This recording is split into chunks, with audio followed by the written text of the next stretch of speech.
From the station working for you, this is Good Morning Indiana, streaming now. And it's 5 o'clock here on your Thursday. Good morning to you. I'm Lauren Casey. And I'm Rafael Sanchez. Lauren, good morning to you. And here are your headlines on this August the 27th. Laura making landfall. The hurricane hits the Gulf Coast with wind speeds up to 150 miles per hour. This morning, we're talking to a local group on standby, ready to help. Masks, schools, and testing. The latest from Governor Eric Holcomb on where the state now stands in his back on track reopening plan. My kids desperately want to be back in the buildings, and they want things back to normal. A parent in the Hamilton Southeastern School District took their concerns to the school board last night. Their push for a return to normalcy and the district's response. And it is 5 o'clock here on your Thursday morning, as we said. Thanks for starting your morning with our team here on Good Morning Indiana. I'm joined by Todd Clausen and Raphael right now for our Thursday newscast. And Raphael, good morning to you. Thanks for joining us from down in Johnson County. Hey, Lauren, good morning to you. It is good to say good morning to you and to Todd. Of course, it is humid here, but of course, we are all focused on what's happening on the Gulf Coast. Todd Clausen, that is a monster storm, and while we are always focused on what's happening here in our hometown, we are really thinking about all those folks that are really just being very careful as the storm hits landfall. Yeah, you know, it made landfall earlier this morning with winds just under Category 5 status. They were up right around 150 miles per hour. If you only had a couple more miles per hour on there, it would have been a Category 5 storm. It's a very compact storm, but still at this hour, it is a Category 3 storm as it lifts north through parts of Louisiana, and I'll show you that in just a second. Here locally, as you walk out the door, it's warm, it's muggy. What do you need today? Well, you need the sunglasses, probably not as much as you did yesterday. There's a little more in the way of cloud cover, and I didn't check the umbrella, even though there are some spotty storms in the forecast for the day today, but spotty is the key word there. It's not a day where you need to carry that umbrella around all day long. We're in the 70s right now. The clouds will start to increase already out ahead of Laura, which is now making its way up really right on the Texas-Louisiana border there as across Interstate 210. It's still a Category 3 storm. It's a compact storm, so that's going to diminish the impact on us here in central Indiana as the track will take it just to our south. We'll dive into more of those details for you in just a few minutes, but let's get you out the door first on your Thursday day planner here. Mostly cloudy here this morning, 75, still mostly cloudy at noon with a temperature of 83 degrees, and then throughout the afternoon hours we'll build in some spotty storms with high temperatures today, Lauren, in the upper 80s. All right, Todd, thank you so much. And as Todd mentioned, Hurricane Laura has made landfall as a Category 4 storm. It is now a Category 3, but wow, Raphael, some incredible video from down there. Yes, you just saw from Todd's radar imagery, that is a huge monster storm, the powerful storm which made landfall early this morning, bringing strong winds and rain to both the Texas and the Louisiana border. Let's look at the images coming in this morning into the WRTV newsroom. This is video from Twin City Highway in Groves, Texas, where you can see the heavy winds and the rain before the power simply goes out. Right now, tens of thousands are reported to be without power, and a large swath of the Gulf Coast remains in danger as that storm continues. The search and rescue operations are on hold until 9 this morning local time for those who choose to ride out the storm. And this morning, a Hoosier search and rescue team, that team is right now on standby, waiting for the hurricane to weaken and to really move out so that they can then get to work. And WRTV's Alyssa Donovan joins us live this morning with this Hoosier team and what they plan to do once the storm moves. Alyssa, good morning. Good morning, Raphael. Yes, that team arrived earlier this week. Indiana Task Force 1 is now in the Gulf Coast, and they are prepared to help those impacted by Hurricane Laura. This is a specialized team. It's made up of 25 people, and right now they are in Alexandria, Louisiana. That's in the south central part of the state, about 100 miles from the coast where the storm made landfall.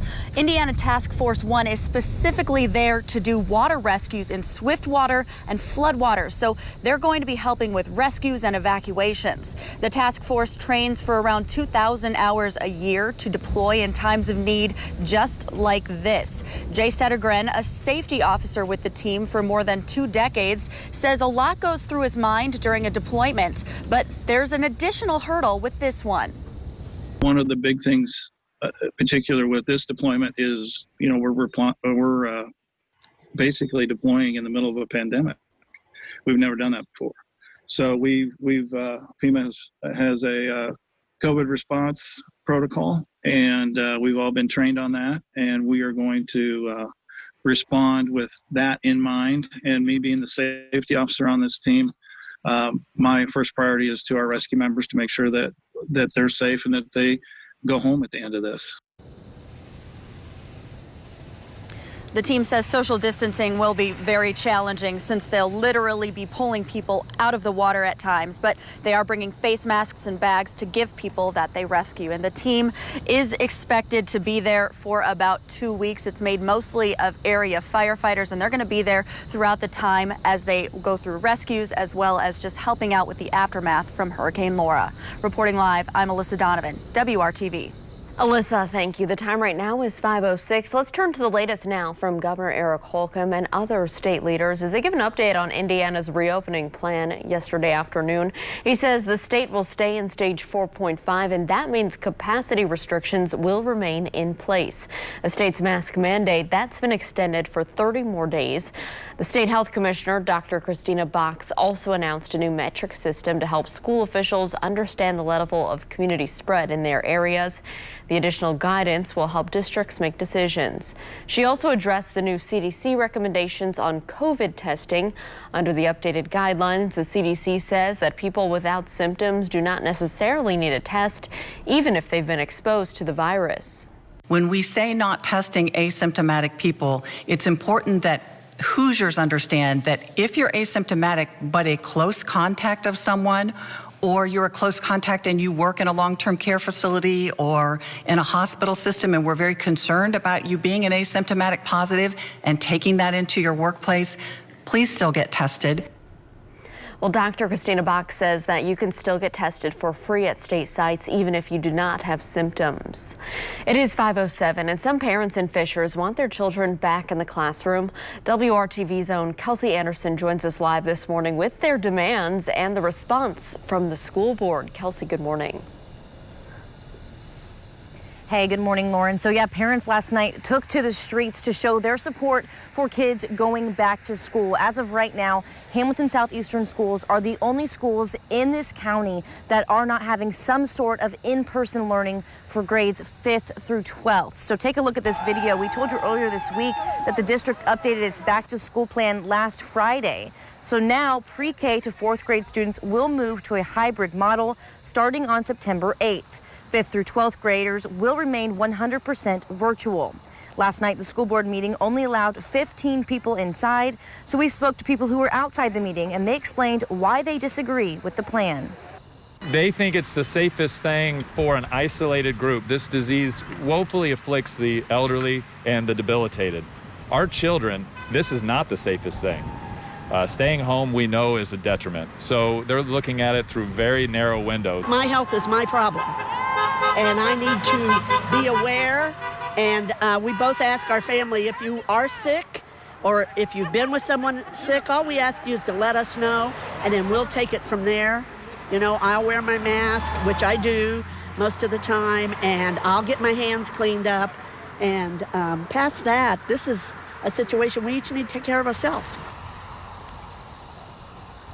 So because of the limited seating, the board meeting was streamed online, and some parents and educators did speak during that public comment section. And some parents, they say they do support the school's decision. One parent taking to the podium saying her kids do want to go back to school, but it's okay that they aren't if it's not what's safe right now. So the school board didn't make any new decisions last night, but they did say they will monitor this and they will talk weekly on updating the schedule or their plan if they need to. Reporting live, Kelsey Anderson, WRTV. Kelsey, thank you so much. City and law enforcement leaders are working to tackle a number of issues. Mayor Joe Hogsett, Metro Police Chief Randall Taylor, and a number of officers, they walked the streets of the city's far east side of Indianapolis. Now, these safety walks occurred often before the pandemic. The relationship between law enforcement and communities has been strained since several police action shootings across the country. And police here in Indianapolis are also focused on a spike in gun-related crimes as well. What we're trying to do, though, is figure out why those things are happening. You know, in the past, we could look at the drug trade and point at least somewhat to some of that, but that's not the whole story right now. You know, we have people that are killing each other over parking spaces and over things that are put out on social media. Along for the safety walk was Shauna Majors and her violence reduction team. She spent the summer with more than 60 young people and says a lot of the problems is boredom and stress. Her team is continuing to work on programs to help lower crime across the city of Indianapolis. Well, today, Indianapolis leaders will discuss the state of downtown. Mayor Joe Hogsett and members of the Downtown Recovery Committee will go over priorities and opportunities in the face of this ongoing pandemic and the protests over racial injustice. They're set to speak at 4 p.m. Last week, the city announced $750,000 to Downtown Indy Inc. That will be for safety and security initiatives. Also today, Pacers Bike Share is hosting a community ride. The free event will begin at 7 p.m. at the Circle City Industrial Complex Station near 10th and Brookside Avenue near downtown Indianapolis. More rides will be held Monday and Wednesday of next week, and then later in September as well. And Todd, they're hoping the rain won't put a damper on things. I know there's a chance of it today. You know, there is a small chance of some spotty storms. I'm planning on riding my bike later on this afternoon, so I'm not really too worried about storm chances. If you do venture out, you just have to know that they will be possible later on this afternoon, and I'll show you those using TrueCast coming up in Maine weather in just a few minutes. But your bus stop planner and your work planner, for that matter, as you get going, as the kids head off to school or you head off to work. 74 degrees here this morning as the kids come home. 87 degrees with just that chance of a spot storm. So even though there's a little more in the way of cloud cover today, we are dealing with temperatures that are still going to be running above normal. We probably don't get to the 90-degree mark today, but still it's going to be warm and muggy. The mugginess continues into tomorrow, and then you see the big drop-off. There's a front that comes through late Friday, early Saturday morning. It's going to set us up for a very, very comfortable weekend. So that is good news, something to look forward to. But here is Laura right now, again, making its way north through Louisiana. We'll talk about the impacts of what Laura will do here in central Indiana for you coming up in just a few minutes. Lauren. The vice president making his case for re-election during night 3 of the Republican National Convention. What he said coming up next. And making their voices heard, NBA players stop playoff games in protest of police brutality. Up next, hear from a former Pacers player on why he says it's important for athletes to use their platform. It is 5:12. We'll be right back.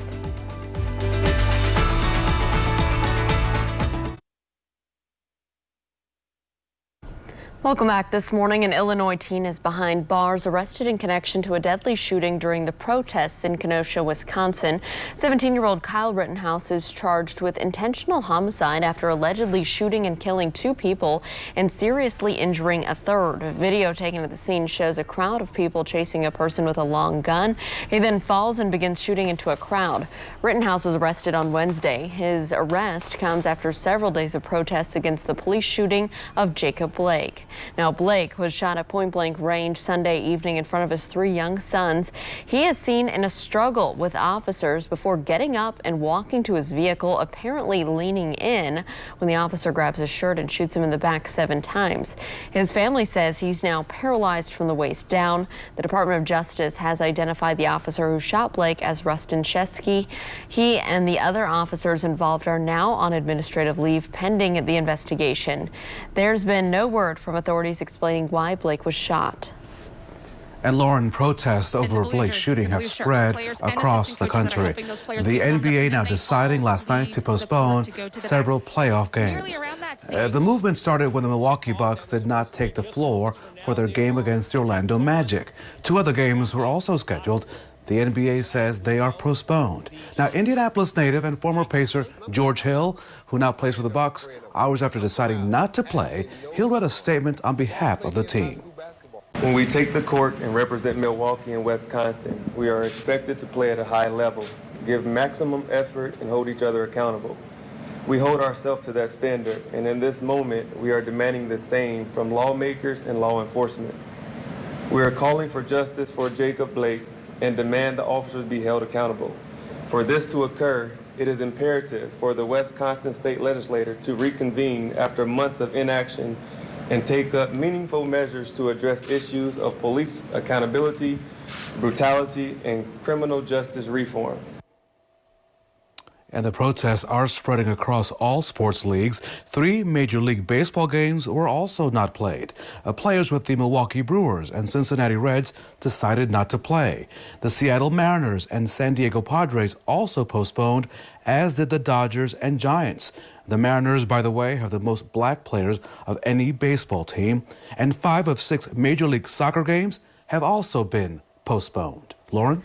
So, Raphael, nationwide protests were a focal point during Vice President Mike Pence's speech last night at the Republican National Convention.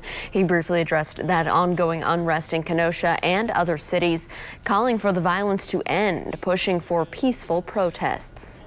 The violence must stop, whether in Minneapolis, Portland, or Kenosha. Too many heroes have died defending our freedom to see Americans strike each other down. We will have law and order on the streets of this country for every American of every race and creed and color. And the vice president also addressed the ongoing coronavirus pandemic while taking aim at Democratic presidential nominee Joe Biden. Last week, Joe Biden said that no miracle is coming. Well, what Joe doesn't seem to understand is that America is a nation of miracles. And I'm proud to report that we're on track to have the world's first safe, effective coronavirus vaccine by the end of this year. Tonight is the final night of the convention. President Donald Trump will formally accept the nomination in a speech from the White House. The time right now is 5:19. Let's get a check of our forecast with Todd Clausen. Hey, Todd. Yeah, Lauren, good morning to you. I'm going to start down on the Gulf Coast, where the big weather story nationally continues to be Hurricane Laura as it makes its way now through Louisiana as a Category 3 hurricane. Made landfall earlier this morning right there in far southwestern Louisiana. You can see the eye starting to get a little bit smaller and the storm starting to expand a little bit. It has been a very compact storm.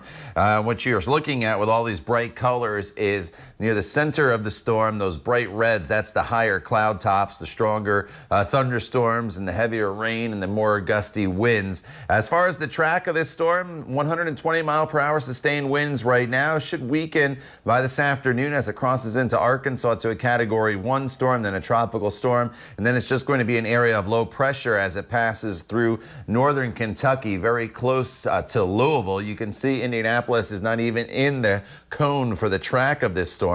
With that said, it will bring us some cloud cover and the chance of some showers and storms as we get into the day tomorrow and Saturday morning as well. But we won't have a huge impact from this system. I think, honestly, the bigger impact is going to be a cold front that is going to be coming through at the same time. And that's cold front is why that storm was making that almost right-hand turn and pushing off towards the east. Temperatures this morning as you walk out the door and get your Thursday going are in the low to mid 70s, 75 in Bloomington, 73 in Tipton, Muncie at 76 degrees. We'll hold pretty steady here for the next few hours, and then the temperatures will take a pretty good jump forward as we work our way into the 11 a.m. hour. Probably not as warm as it was yesterday, and that is due to the cloud cover that you see is already increasing across the area.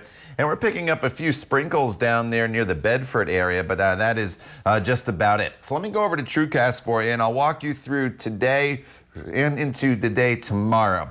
The storm chances today are probably only about 30 to 40% as we get into the afternoon hours, as you see here on TrueCast. It's not a washout. Don't cancel any plans. If you do have outdoor plans, just know that there could be a quick passing shower. As we get into Friday, this is when the remnants of Laura pass just down to our south. We're close enough for the clouds, some showers, and then as the storms come through, there will be the opportunity of a few thunderstorms, but not much in the way of severe weather. We are under parts of the area under slight risk of severe storms on Friday to the north, but overall we are not looking at anything widespread. Today we're up to 89 degrees, your 3-day planner. As we go into the weekend, tomorrow mostly cloudy with those scattered storms. Saturday morning storms and maybe a shower, but the sun comes out on Saturday afternoon. The humidity drops, and that sets us up for a great Sunday with sunny skies and low humidity. Then as we go into next week, the temperatures will be much cooler, Lauren, with highs right around 80 degrees. Monday and Tuesday, some spotty storms, little better storm chances in the forecast for Wednesday.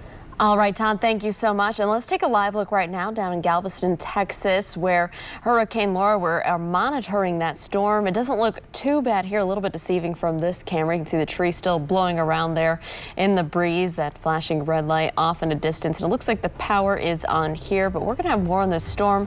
Todd's going to have another look at our local forecast as well. That is all coming up right here on Good Morning Indiana. Just after the break, stay with us.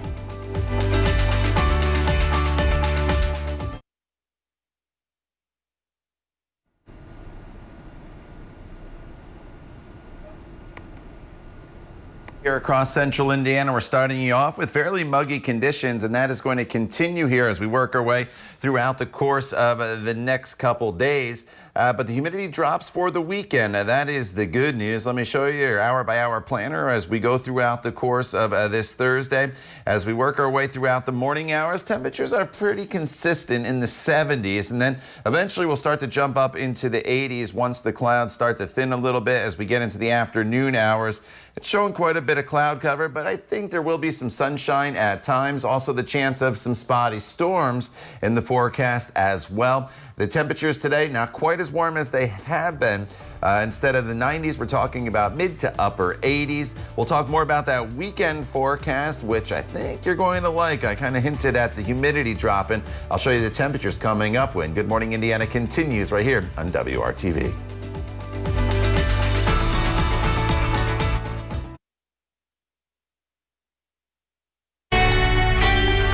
From the station working for you, this is Good Morning Indiana, streaming now. Breaking overnight, Hurricane Laura roars onshore in Louisiana. This morning, we're breaking down the latest on the storm and talking to the Hoosier helpers that are right now on standby. Welcome to Good Morning Indiana on this Thursday. Of course, we are keeping a close eye on that monster storm hitting the Gulf Coast, Lauren, right now there in Louisiana as well as the Texas border. That's right, Raphael. This ended up being a massive storm as it made landfall. So for more on that and our forecast here at home, let's check in with Todd. Hey, Todd. You know, it's one of the strongest hurricanes that has hit the United States in quite some time, just below Category 5 status. Really strengthened yesterday, and still even now that we've made landfall and the eye continues to make its way through Louisiana. It's still a Category 3 hurricane, and you can see that on our satellite radar picture right now as it continues to lift to the north. Still a very well-defined eye with winds up to about 120 to 30 miles per hour within that eye. It's a pretty compact storm. So Houston missed most of it. They did get some storm surge, but they missed out on the strongest of the winds, as did New Orleans. Storm's starting to already spread some clouds in our direction and a few showers trying to get going down there towards Bedford as well as Seymour. As we go throughout the day today, there will be some shower chances and isolated sprinkles. Question, and some spotty storms will flare up later on this afternoon. Temperatures right now are sitting in the 70s. Visibility not an issue. We had some patchy fog yesterday, not an issue for us here this morning. Here's how your temperatures break down hour by hour. We'll thin the clouds for some sunshine at times throughout the day today, and then again those spotty storms develop this afternoon. Highs in the upper 80s for your afternoon, and that will be a little bit above where we should be this time of year, and then even this evening temperatures still in the 80s. I'll use TrueCast to show you where we're expecting the bulk of the storms this afternoon coming up in just a few minutes, Lauren. All right, Todd, let's take a look at traffic right here at home. This is I-465, a view here on the northeast side near 71st Street. You can see traffic there is starting to pick up a little bit this morning. Everything's traveling up to speed. Right now, if you're heading out on the roads, I'm not monitoring any crashes around the metro area to slow down your commute. But of course, we'll continue to keep a close eye on things and keep you updated throughout the morning. Here at 5 5:33. Want to go back and talk more about Hurricane Laura making landfall as we were sleeping. Again, as Todd has mentioned, it was made landfall as a Category 4 storm, just under Category 5, packing winds of up to 150 miles per hour. ABC's Elwin Lopez is in Baton Rouge right now, showing us the power of that massive storm. This morning, the Gulf Coast feeling the effects of Hurricane Laura. Folks, this is not survivable. We're bracing for a challenge after we see this extremely destructive storm come through. The storm slamming the region, bringing heavy rain and gale force winds. And if you think you're safe because you made it through Rita in southwest Louisiana, understand this storm is going to be more powerful. Earlier in the day, Laura upgraded to a catastrophic event, rapidly intensifying as it barreled towards Texas and Louisiana. This is dangerous storm surge. And in some cases here, you look at some of these values, it's not survivable. Thousands flocking to evacuation centers around the state. This Hurricane Laura is going to be catastrophic for the areas that it hits hardest. And near Houston, we're expecting lots of traumas. Hospitals now preparing for the worst. Overnight, warnings from officials getting more urgent. The hurricane growing and tornado watches activated across Louisiana's coast. Despite officials' evacuation orders, many insisting they're going to try to ride it out. He has boats in the backyard. If we have to leave, we have another option. Here in Baton Rouge, we're also seeing the effects of Hurricane Laura with tropical storm wind gusts as well as heavy rain. Now officials say that we could also see flooding and are asking people in the area to stay off the roads. In Baton Rouge, Elwin Lopez, ABC News. And our coverage continues this morning when that monster storm moves on and weakens. Of course, a Hoosier rescue team will be deployed to help as soon as possible. This is the same Hoosier group that responded to 9/11 in New York City in 2001. And WRTV's Alyssa Donovan has much more on the team, Alyssa, that right now is on standby. That's right, Raphael. Indiana Task Force 1 is down in the Gulf right now. They're waiting to assist with the aftermath from Hurricane Laura, and the team designated there specifically specializes in water rescues, which they are expecting to do a lot of over the next couple days, especially following that storm surge, which the National Hurricane Center is calling unsurvivable. Now, this team is made up of 25 Hoosiers, and they're mostly area firefighters. When we spoke with them last night, they were just waiting for the storm to make landfall. Now they'll join teams from all over the country deployed to help in the aftermath. We spoke with Safety Officer Jay Settergren, who has been responding to disasters like this with the task force for more than 20 years. This is a particular storm that I hope that people have paid attention to. And a lot of times you find, maybe 50% of the people evacuate. And that's really good. And I'm worried that with COVID, maybe we didn't get that. And this is a big storm. This is right up there with a couple of them that I've been here before on Katrina. COVID is also adding protocols to their rescue team put in place by FEMA. They'll be wearing masks as much as possible and be providing masks for those that they rescue. And this team is very specialized. They train for about 20,000 hours each year. So tons of training that goes into this to prepare them for responding to disasters just like this. And they are expecting to be down there in Louisiana for at least the next 2 weeks. Reporting live, I'm Alyssa Donovan, WRTV. Alyssa, thank you. The time right now is 5:37 as the number of new COVID-19 cases in Indiana remains high. Governor Eric Holcomb says the state will stay in stage 4.5 of reopening for another month. That means the current capacity limits at restaurants, bars, and public events will remain the same. This extension will last through September 25th. Holcomb also announced the state's face covering mandate will stay in place for another 30 days.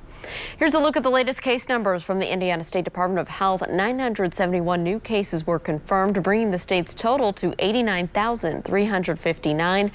That's more than 100 cases higher than were reported on Tuesday. The numbers have continued to rise throughout the week. 18 new deaths have also been confirmed. 3,041 Hoosiers have died from the virus since the pandemic began. More than 1,022,000 people have been tested for COVID-19 in the Hoosier state so far. Raphael? This morning, let's take you to Hamilton County, where some parents and fishers, they are taking a stand. They want schools to reopen for in-person learning.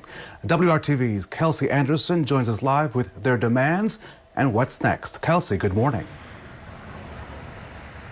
Hey, good morning, Raphael. So yes, some parents are so upset about this decision that they actually took to the streets last night to protest the school's decision to not open schools for in-person learning. The school will remain virtual for the foreseeable future. Take a look. Here's what the crowd looked like last night outside of Hamilton Southeastern School Board meeting.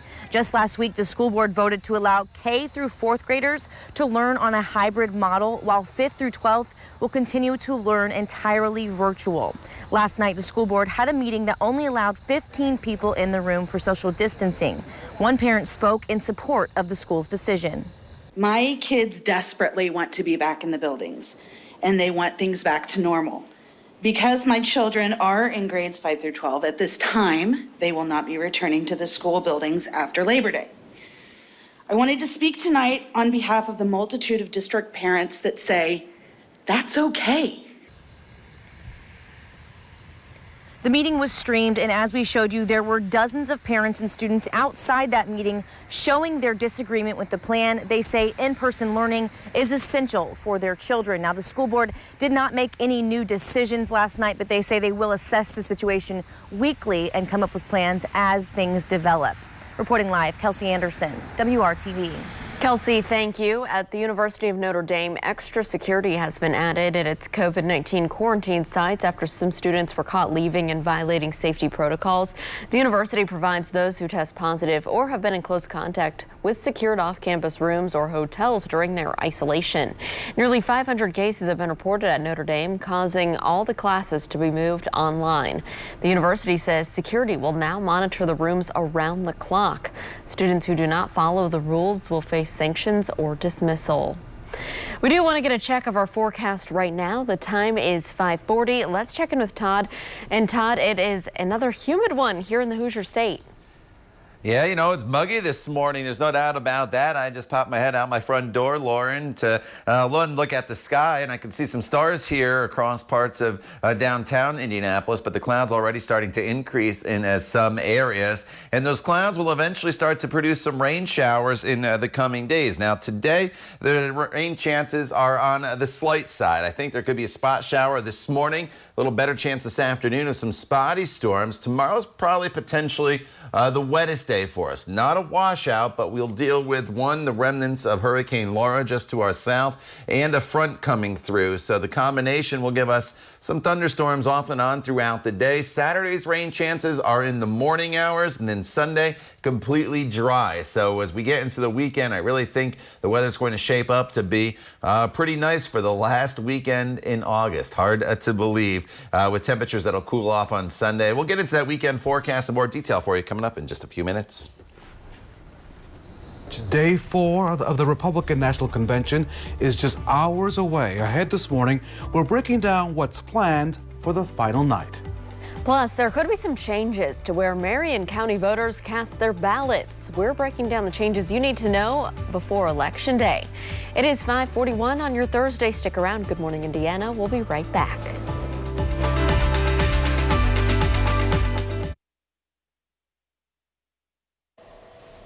Welcome back to Good Morning Indiana. The Republican National Convention wraps up tonight with the president officially accepting his party's nomination. Scripps political reporter Joe St. George has much more on what else the party hopes to accomplish tonight. Tonight, the RNC comes to a close, completing a 2-week marathon of virtual political conventions. President Donald Trump getting one of his biggest television audiences before the debates begin in late September. His speech comes as the nation deals with multiple crises, a pandemic, protests in Wisconsin following a police shooting of a black man, not to mention a powerful hurricane striking the southern United States. This is a serious storm. We'll be with you every step of the way. Vice President Mike Pence addressing the hurricane during his vice presidential acceptance speech last night, while attacking Joe Biden in the process. Now, last week, Joe Biden said that no miracle is coming.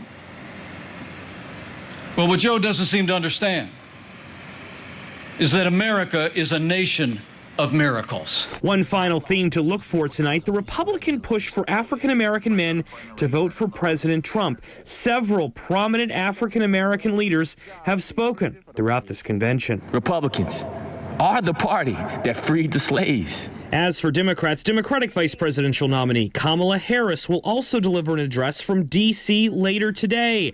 After tonight, we'll wait for the polls to see if these past 2 weeks of conventions changed anything. In Washington, I'm Joe St. George. Well, that's what the presidency is. All right. Well, the Marion County Election Board announced more plans for polling locations for the November election. There will be 188 polling sites, including Bankers Life Fieldhouse and Lucas Oil Stadium. 6 of those will be open for the early voting. You can find a searchable map of each location that's all on our website, WRTV.com. State and city leaders are stressing the need for poll workers for the upcoming general election as well. A lot of the usual ones didn't work during the primary because of less voting centers and those coronavirus concerns. Erin Kelly was one of them. Over 15 years, Erin tells the WRTV she's worked at several elections. If you decide to vote in person, she says she hopes that you're patient with the polling workers. She says they're just doing their jobs under some very trying circumstances. The poll workers, those are your friends, your neighbors, your colleagues, people you go to church with. You know, these aren't professional election staff. They're everyday people. So grant them a little grace as well as they're trying to navigate this election, particularly during a pandemic. Secretary of State Connie Lawson says voting centers will be provided PPE for their workers and the voters. Raphael. Lauren, the Wisconsin Attorney General now releasing some new information about the Jacob Blake case. He's the man shot by police while getting into his vehicle in Kenosha. The Attorney General says that Blake told officers that he had a knife in his possession at the time that he was shot. Now, officers found the knife in the floorboard of the vehicle. The AG also said officers tried to tase Blake before firing those shots. Police arrived on scene after a woman called complaining about her boyfriend who was not supposed to be on the premises. The officer who has shot Blake was identified as Rustin Shesky, who has been with the department now for 7 years. Blake remains hospitalized in Milwaukee. His family says he's paralyzed from the waist down. Time now to check your local forecast. And Todd, of course, we are looking at a lot of heat and humidity today, but we're also focused on the hurricane on the Gulf Coast. A lot of things happening in the weather department this morning. Yeah, you know, and as we get into tomorrow and then into Saturday, the impacts of Laura are going to kind of glaze us down to the south, just give us that glancing blow. And there's a cold front coming through at the same time, and that's what's going to bring rain chances in our direction. This morning, some of the clouds starting to increase across central Indiana, and that's out ahead of Laura. So increasing clouds this morning. Some of you start off with partly cloudy skies. This afternoon, mostly cloudy. This evening, there will be the chance of some spotty storms across the area. Temperatures right now, with fairly quiet conditions, but still very muggy, are sitting in the 70s. 73 in Indy, 76 is the current temperature in Muncie. And so as we go throughout the day, the clouds again will continue to increase. There could be a stray shower in southern locations here this morning. The rest of central Indiana should be dry. And then as we work our way into the afternoon hours, you see these spotty showers and a few downpours here and there across the area. It's nothing widespread, nothing severe here today. Just don't be surprised if you get a quick passing shower later on this afternoon if you are going to be out and about. So here is the current picture, and you can see in the last few frames of our satellite radar picture down here to the south, a few spotty showers trying to get going. So again, it's not out of the question. Seymour, Greensburg, Bloomington, even down towards Nashville, you could have a shower or two. We expand out, and then here is Hurricane Laura, still a Category 3 storm as it continues to move through portions of Louisiana and into East Texas as well. It's a pretty compact storm. That is the good news with this system. It's only about 180 miles wide. Sometimes these hurricanes can be a lot wider, but usually when they're compact, they're usually more strong, and that's unfortunately what this storm was as we went through the overnight period. It made landfall just below Category 5 strength. Today we're up to 89 degrees for your high temperature. This evening we're in the 80s with that spot storm chance coming to an end. Tomorrow we're looking at temperatures that are going to be in the mid-80s, a little cooler, a little better chance of storms in the forecast for the day tomorrow as that front comes through, plus the remnants of Laura to our south. It just creates a very unstable atmosphere. So this is TrueCast as you see for Friday, scattered showers and storms, and then the front comes through early Saturday morning. So Saturday morning could start off with some rain in spots, but once that front goes through on Saturday, the afternoon hours turn absolutely beautiful with sunshine, 83 degrees. And as I expand out your planning forecast here to 7 days, Sunday terrific, low humidity starting off at 58, going up to 79 with sunshine, and then high temperatures will be right around 80 degrees as we get into Monday, Tuesday, and Wednesday. So, Todd, you and me and Lauren, we have to play the Powerball because even then, I don't think we can reach this feat. Amazon CEO Jeff Bezos is now the first person ever to be worth $200 billion. Let that sink in this morning. $200 billion. Forbes magazine believes that Bezos' fortune is the largest ever accumulated. The Amazon founder has $90 billion more than the second richest person, who just happens to be Bill Gates. And Bezos would be even richer if he had not gone through the most expensive divorce settlement last year. He gave his ex-wife 25% stock at Amazon, now worth $63 billion. Lauren? Well, a new Arizona mom experiences heartbreak. So just after the break, how she's stepping in to help others who are in need. It is 5:52. We'll be right back.